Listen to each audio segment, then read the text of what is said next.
Hello everyone, and welcome to your video tutorial. In this video tutorial we are going to be covering friction and its relationship to normal force. Okay, so I have two scenarios here, and I'm going to call this one scenario 1, and over here I'm going to call this scenario 2. And we're going to work with scenario 2 first. So in scenario 2, we have a flat surface, and we have an object who just has a mass. I'll just call it has a mass m. And let's say that I can apply let's say I apply a pull force that is, let's pull it this direction. Okay, and let's say that it has a magnitude of, let's just say 10 newtons. So I'm going to call this pull force, and I'm going to say that it is 10 newtons. And let's say that this object has a coefficient of static friction of, let's say it has a coefficient of static friction of 0.6. Okay, and let's assign it a mass. Let's actually give it a value. Let's say this thing has a mass of 2 kilos. Okay, and what I want to know is, what is the acceleration of the block? Okay, well, to get acceleration from what I've been given, I'm going to need to sum my forces in the x direction. And so that equals my mass times my acceleration, which my a is my unknown. So what are my forces in the x direction? Well, I know I've got a pull force of 10 newtons. Let's talk about what other forces we have on this block. I've got the force due to gravity, which I'm going to draw from the center straight down. And then I've got my normal force coming straight up off of the table. And I know that these two are equal. That is really green, but opposite.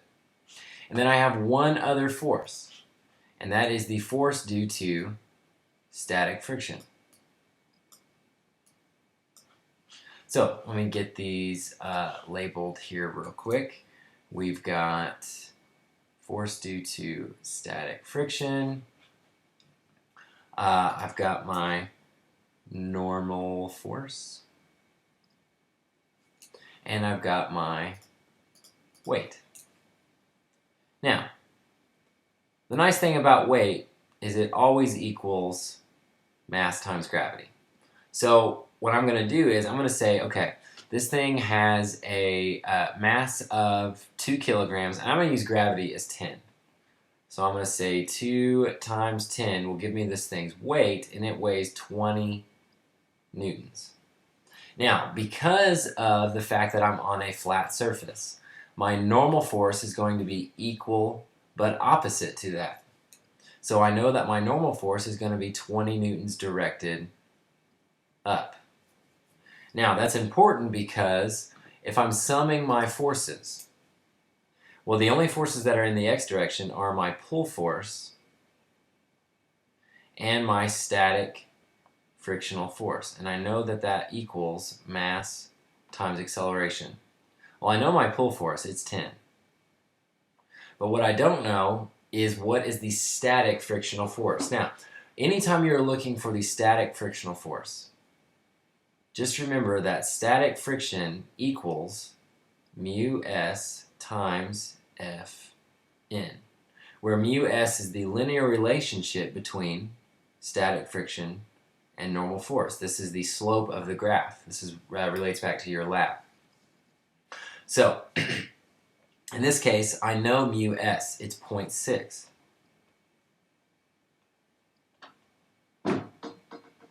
And I also know that my normal force is equal to 20. So all I have to do to figure out my static friction is just to go, okay, well, what's 0.6 times 20? Well, if you do that, you get a static friction of 12 newtons directed in this direction. So that's the max. Anytime you use this equation, you are finding max static friction. So right now, I'm pulling with 10 newtons. Friction doesn't pull it with 12 newtons in this direction. It pulls it with an equal and opposite force because this thing's acceleration, I know now, is 0 because I'm not pulling with enough force. So my static friction would be 10 newtons in this scenario. Okay, because remember, static friction can change depending on how much force you apply. If I applied even 12.0001 newtons of pull force, I would end up with a net force to the right.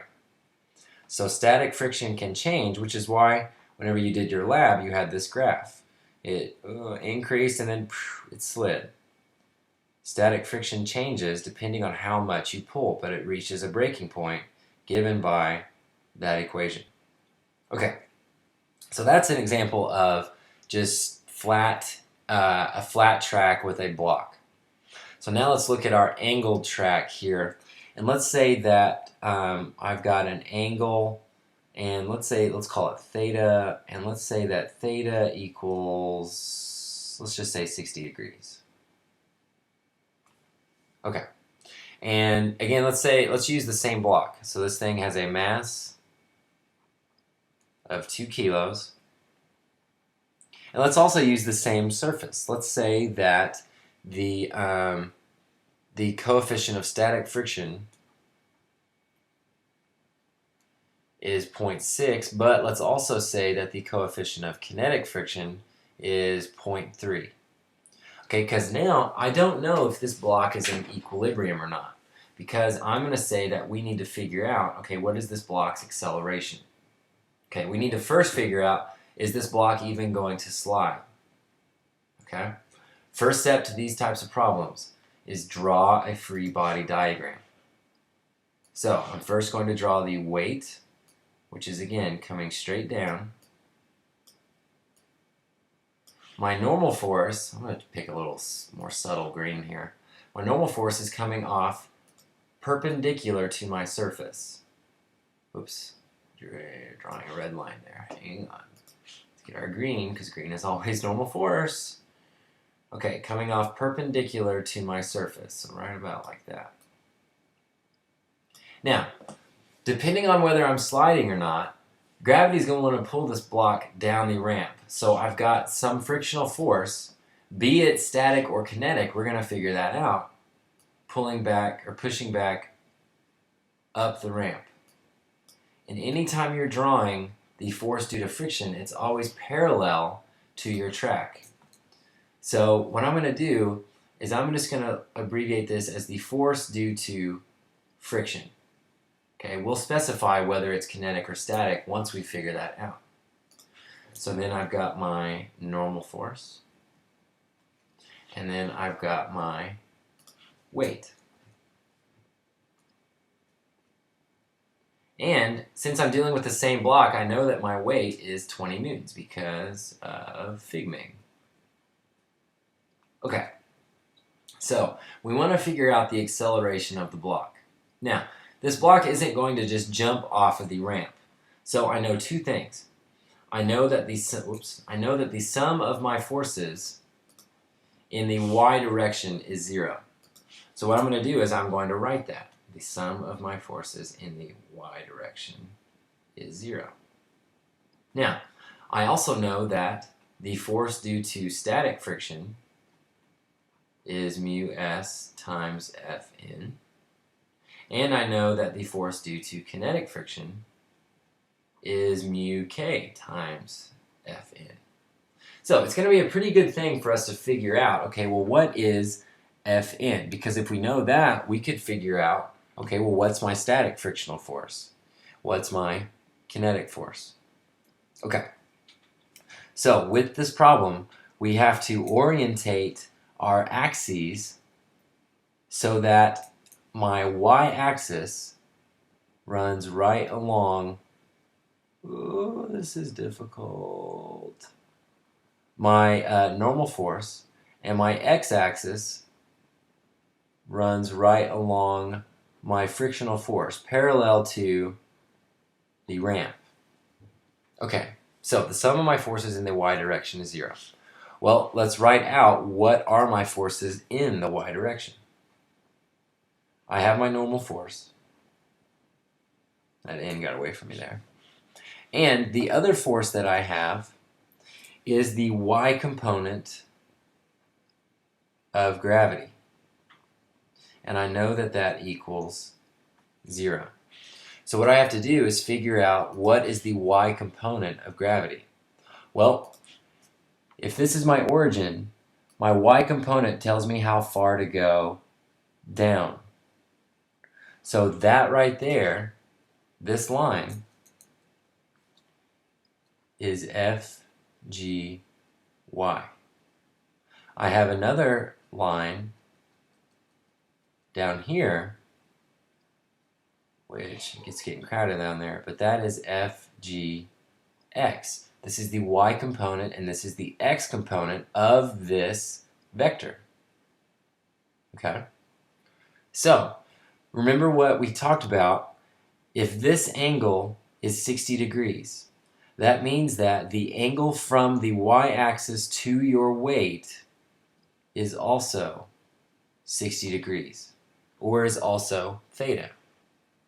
So what we have to do is figure out, okay, well, what is the y component, this line right here, what is my y component in relationship to this angle? Well, I'm trying to find FGY. Well, I know the hypotenuse of the triangle, it's FG. I also know that this angle is 60, this angle is theta. FGY is the adjacent, so I'm going to use cosine. So it would be FG cosine of theta. Because think about cosine of theta with this triangle that I've drawn right here. Cosine is adjacent over hypotenuse. My adjacent is FGY, and my hypotenuse is FG. So I'm just solving for FGY, which is what I did right here. So my FGY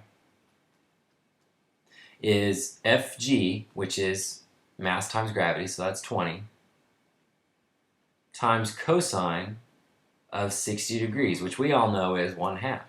So FGY is 10 newtons. Now, it is 10 newtons directed down. So FGY is really -10. So I'm going to bring that over here to this equation. Fn equals positive 10 newtons because it's equal and opposite to my y component.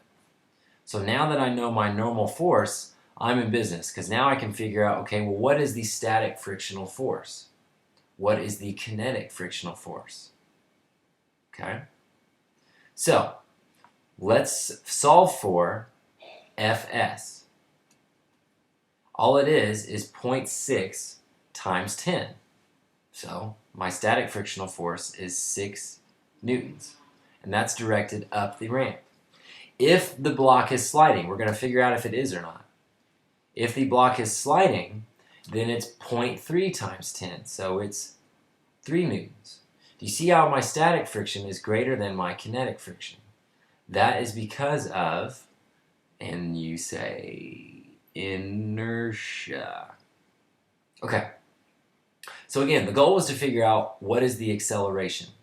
Well, the acceleration, it's only going to be in the x direction because I know that this block isn't just going to all of a sudden whoop, jump off of the ramp. Okay, that doesn't happen. It's either going to slide down the ramp or it's going to stay in place. So what I have to do is figure out, okay, what force is pulling it down the ramp? In other words, I need to sum my forces in the x direction. That's going to equal my mass times my acceleration in the x direction, which is really what I'm looking for. Okay, so let's look at, well, what are my forces in the x direction? Well, I've got my static frictional force,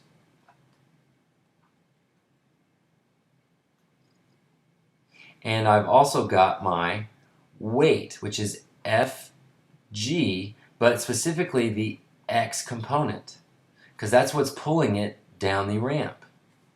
That's going to equal my mass times some acceleration. Now, what we have to do is figure out what is Fgx, okay?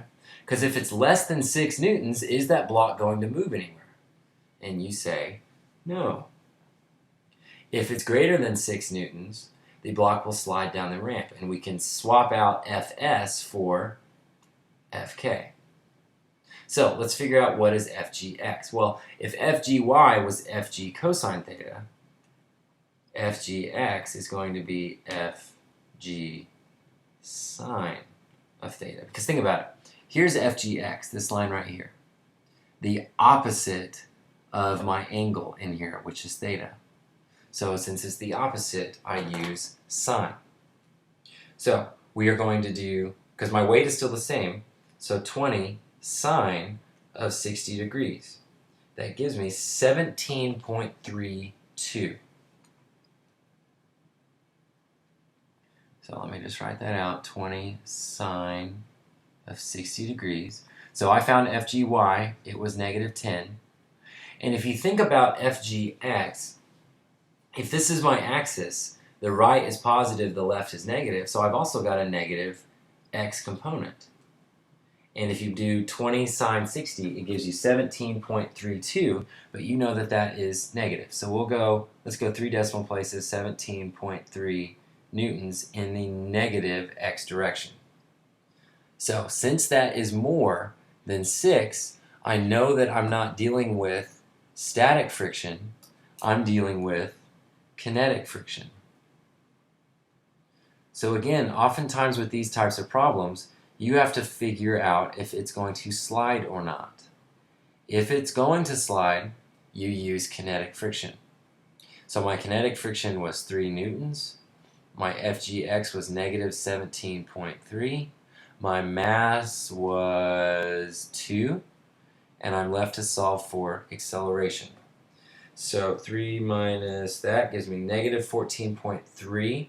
Divide that by 2. Gives me negative 7.16. Give myself a little space here.